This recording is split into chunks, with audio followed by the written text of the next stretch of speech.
Today, the call of the open road is often the cry of despair. The increase of vehicles in the nation's cities and on its highways has reduced freedom to frustration. We face a future of increasing stop-and-go travel unless the traffic engineering profession can meet the challenge.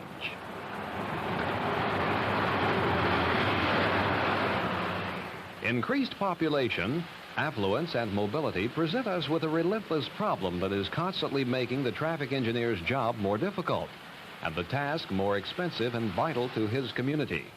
But along with the bad comes some good. The professional traffic engineer is assuming an increasingly important position in the community.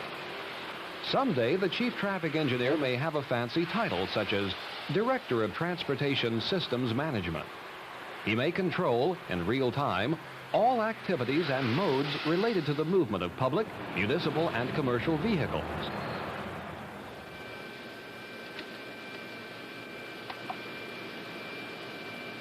To meet this challenge, today's traffic engineer must become a pioneer. Like modern military commanders and business executives, he must learn to take advantage of the new tools provided by research and development and apply them to his problems. It shows the predominant flow southward here in the AM peak hour. The Sperry Rand Corporation has lived through this transition with federal agencies and industry leaders, and now is proud to be working on it with federal, state, and local traffic engineers. Sperry's Traffic and Transportation Systems Group is unique, both in organization and approach. Though part of a giant corporation, the group is relatively small and solely dedicated to the transportation field. A basic policy, strongly enforced, is that system concepts and designs must utilize the best and most economical techniques and hardware available, regardless of their source. In Sperry's systems management approach, responsibility is assumed for all tasks that make the project successful. Installation and integration of all equipment, central, interconnect, and street, staff training,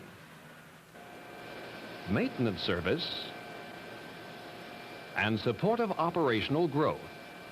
At its New York headquarters, Sperry engineers have assembled a typical advanced traffic control system for demonstration and training purposes.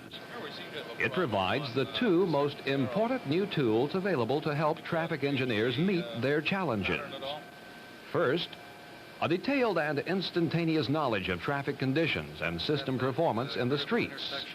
And second, a quick reaction loop permitting them to make and evaluate signal timing adjustments, either individually or collectively throughout the city. Here in the Sperry Center, a visiting traffic engineer can use the system as he would utilize it in his own city. Information is fed into the computer from sensors at and between the signalized intersections to be controlled. Reacting to the conditions in the streets, the computer automatically adjusts timing patterns to permit motorists to proceed with greater safety and at minimum delay by reducing stop-and-go signal situations. The system needs no operator, but it can use a coach. The traffic engineer, given pertinent data and using system displays, can evaluate improvements made by the computer, then go on from there to optimize the signal patterns. Here, the traffic engineer asks the computer to indicate overall street conditions in terms of volume, density, occupancy, and speed. Using a set of matrix push buttons, he can isolate the severest problems. He can instantaneously call up system data and then make changes manually. The system demonstrates a number of automatic fail-safe provisions. Should a serious problem arise, such as cutting off communication to Computer Central, the affected portions of the system will revert to independent, coordinated local control. The system automatically records and analyzes traffic counts as instructed and prepares technical or management reports as directed. The result? More time for the traffic engineer to address the engineering challenge. In addition, When the City Council wants data for planning or evaluating construction proposals, it will soon learn that the Traffic Department is efficiently organized to quickly provide such information. In addition to city traffic control, the Sperry Traffic and Transportation Systems Group is applying its special talents to automated surveillance, communication, and control for expressways and turnpikes.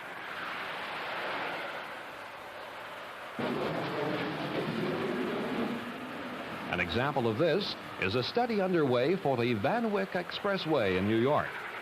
It connects Midtown Manhattan to Kennedy and LaGuardia airports. The ADT of 122,000 vehicles makes the Van Wyck one of the most heavily traveled roadways in the world. A breakdown or accident here can tie up commuters for hours.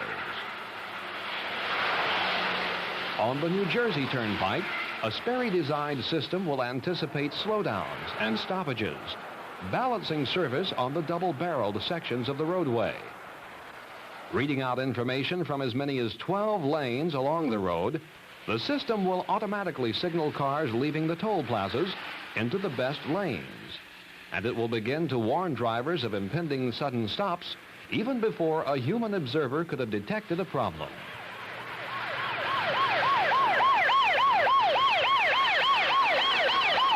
The system can be expanded to include the command and control of emergency vehicles and the automatic detection of weather hazards. Presently, Sperry is cooperating with the Highway Research Board in studying the automatic detection of fog on a roadway. The turnpike driver will benefit from these innovations by traveling in increased safety and comfort with minimum delay. Soon, the federal government and the District of Columbia Traffic Department will be operating a special, highly instrumented laboratory system in Washington, D.C. The information and techniques developed with this system will be made available to traffic engineers throughout the nation. The Sperry Traffic and Transportation Systems Group is pleased to have been selected as systems manager for this project. Here at the group's New York facility, the Washington System Computer Center has been installed, and its programs are being checked out prior to actual installation. This procedure reflects Sperry Systems management know-how. Experience on other major systems has shown that as much as 80% of systems integration problems normally encountered on installation can be solved before delivery. Soon, more than 100 intersections in downtown Washington, D.C. will be under computer control to ease traffic congestion, speeding along tourists, diplomats, and townspeople alike.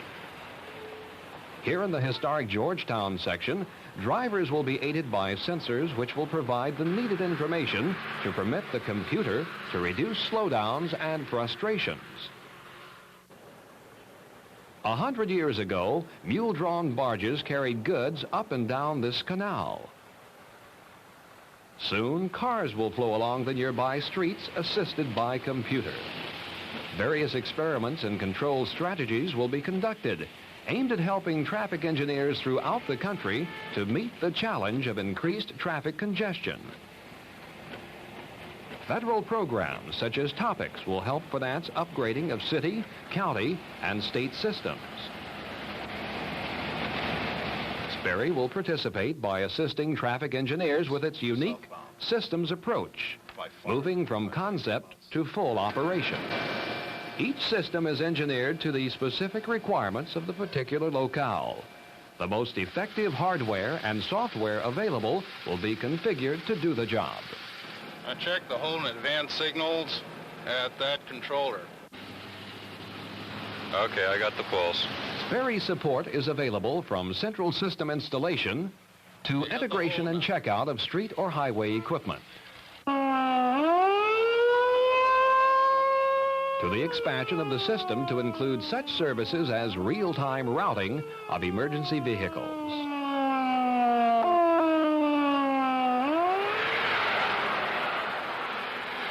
The challenge is clear. Modern technology is providing some tools, but it is up to the traffic engineer. We at Sperry are ready to provide whatever help we can.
It is part of my story of Hanako-san to say that I have long admired the ukiyo-e paintings of olden times. These magnificent color prints portray the ancient art of Japan, and they capture, too, the loveliness of Hanako-san. She and the beauty which is everywhere about her have filled my visits to Japan with a deep pleasure. But my story is about a robe, the beautiful robe these graceful maidens wear, the kimono.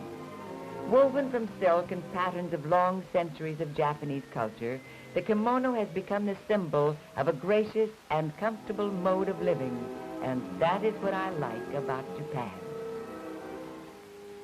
In Tokyo, the capital city of Japan, the East and West find a common agreement in the history of past and present. In this ageless city, as up-to-date as any in the world, the old is always witness to the new. And of all the things that are today an evidence of old Japan, perhaps the most Japanese is the kimono.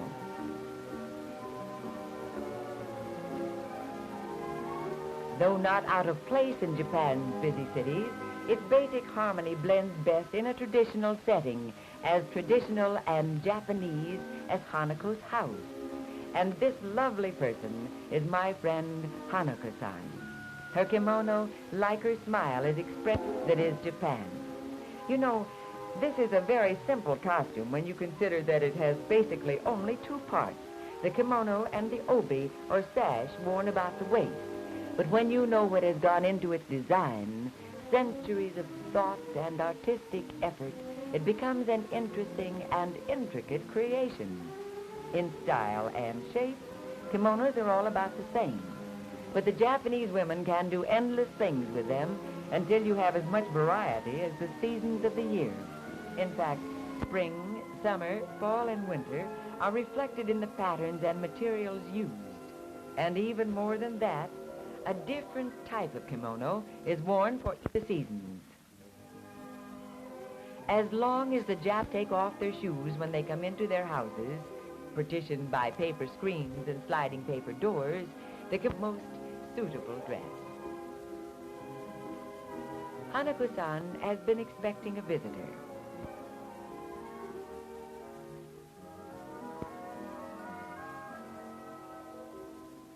Hanako's aunt, and has come to discuss plans for a very important occasion.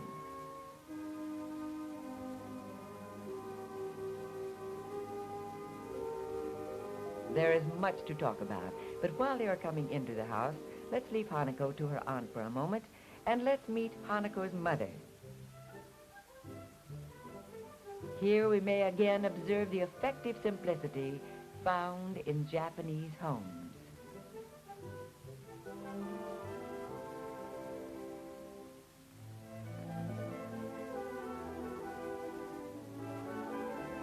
Hanako serves welcome cups of tea. And while the three ladies are visiting, we have an excellent opportunity to observe the differences in their kimonos. Hanako is in her early 20s, and until she is married, she will wear gay designs and brilliant colors. Her kimono has long sleeves, which are a symbol of girlhood.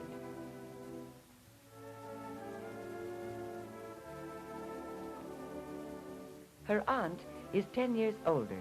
The kimono she wears avoids the spirited color becoming to the unmarried woman. Large designs and stripes give way to a graceful contrast between the kimono and the olive green haori, or coat. The haori is not an essential fit, but very often is effective in setting off the kimono. The lapels are held together by strings. They do not meet in the middle, as in Western dress. The haori is usually worn in late autumn and winter as a sort of coat. The color harmony of the obi and kimono is effective and in excellent taste. Hanako-san's aunt wears a drum-style obi called otaiko. This is the type most often seen today. In her early 40s, Hanako's mother wears a more conservative kimono.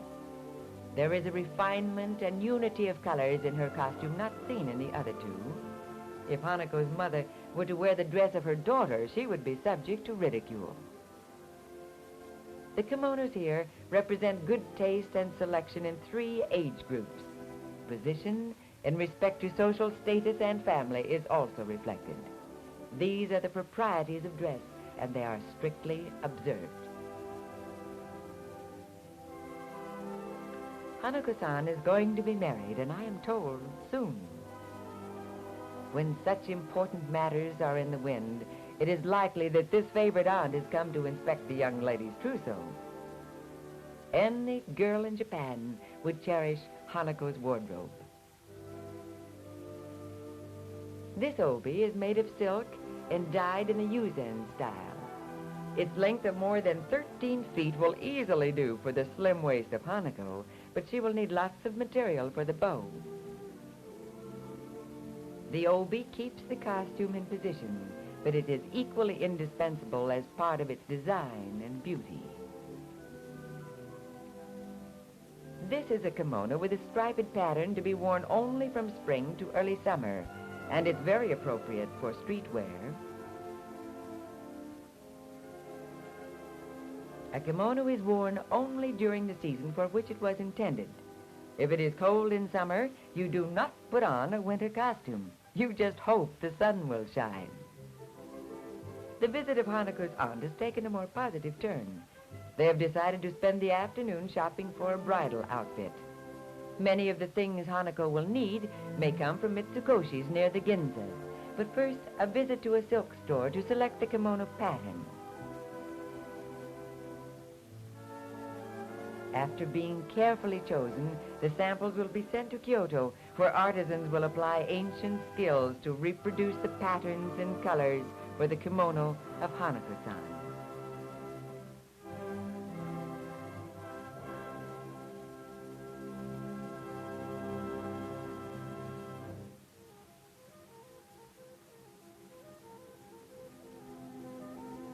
While Hanako's wedding outfit is being prepared, let's take a little trip and observe the various uses of the kimono in other parts of Japan.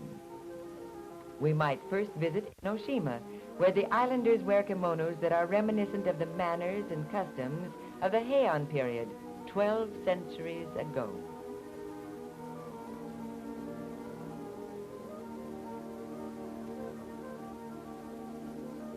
Here is a kimono used for work and by working girls. It is called kangasuri, named for the splashed white design on an indigo background. Woven of cotton yarns, it has natural beauty and is most suitable for daily wear. Colorful, don't you think? The headdress is an important part of apparel to these ladies, too. Again, combining art with utility, the cotton scarves protect the hair from wind and weather.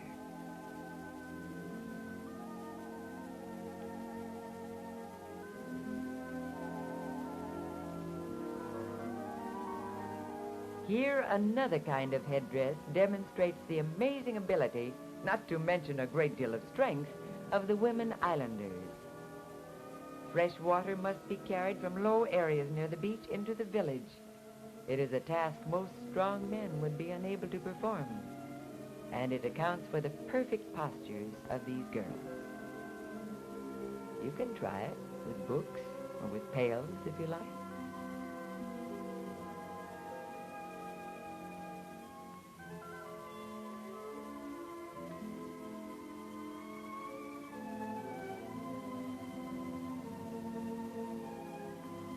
To produce silk, you must raise silkworms, and the people of this mountain area are picking mulberry leaves.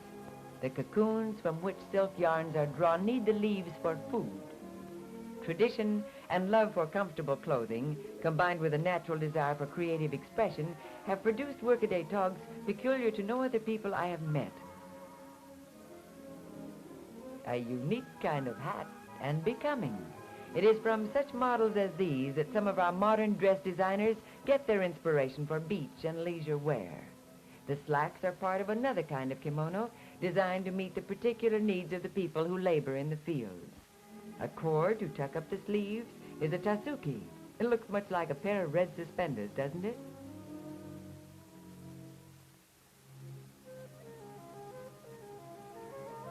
Wherever I have traveled in this beautiful country, I have found the kimono to be an integrated and aesthetic part of each lovely setting. Japan to me has an ageless quality.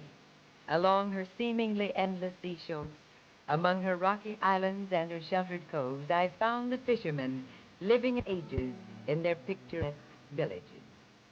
After there has been a good catch, the leading fishermen of a village put on their ceremonial dress and walk to a shrine, there to pay homage to their patron deity.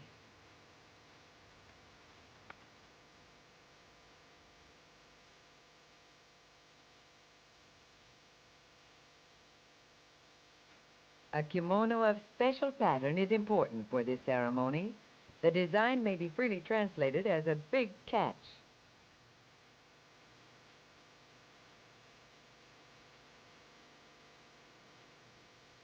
A bottle of sake is offered on the altar of the shrine.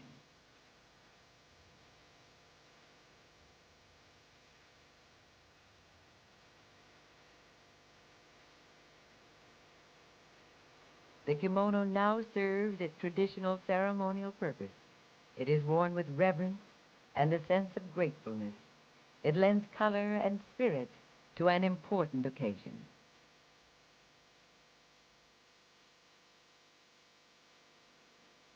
I can only compare a summer in Kyoto with the lovely cherry blossom time which precedes it. Kyoto, with its forested mountains, shrines, and palaces, is considered the cultural capital of Japan. This is a summer kimono called yukata. Made of an unlined cotton, the yukata is a domestic garment for informal summer wear. It is just right after a cool bath. In the old days, the yukata was worn only after bathing like a negligee, but today it has become the accepted summer kimono. Try it sometime when you are in Japan. The relaxed feeling you get is as comforting as can be.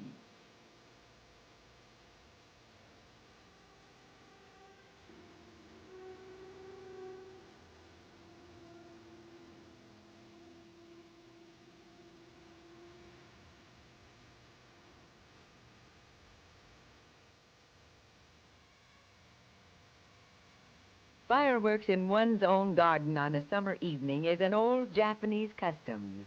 They call it flower fire, and the children love it.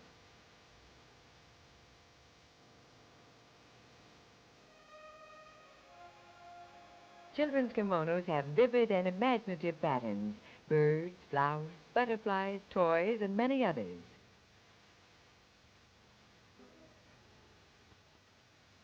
There is nothing like the yukata for a casual summer's evening.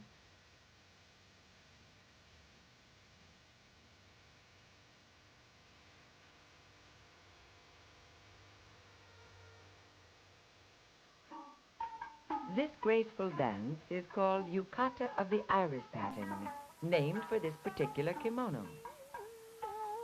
The dance is traditional and tells the story of the classical Japanese flower, the iris, and how it became the theme of this yukata.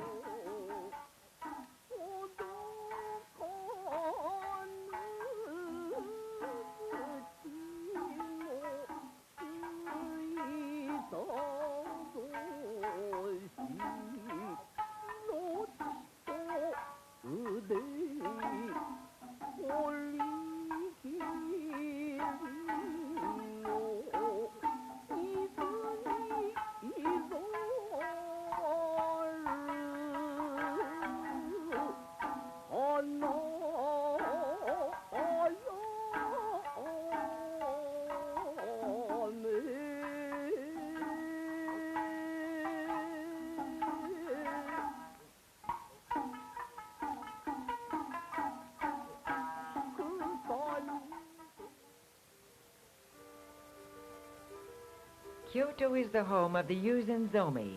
They are the cloths and fabrics dyed in the Yuuzan style. And this is where the material for Hanako-san's wedding kimono is being dyed. The drying yard is a fascinating place of color. Like a festival, the banners stream out gaily in the wind. I have always thought of them as the flags of many nations fluttering out an international theme. After the material is dyed, the excess color is washed out in the stream of the Kamo River. its crystal water rippling with silken strands, reminds me of Hanukkah-san. Beautiful Hanukkah-san.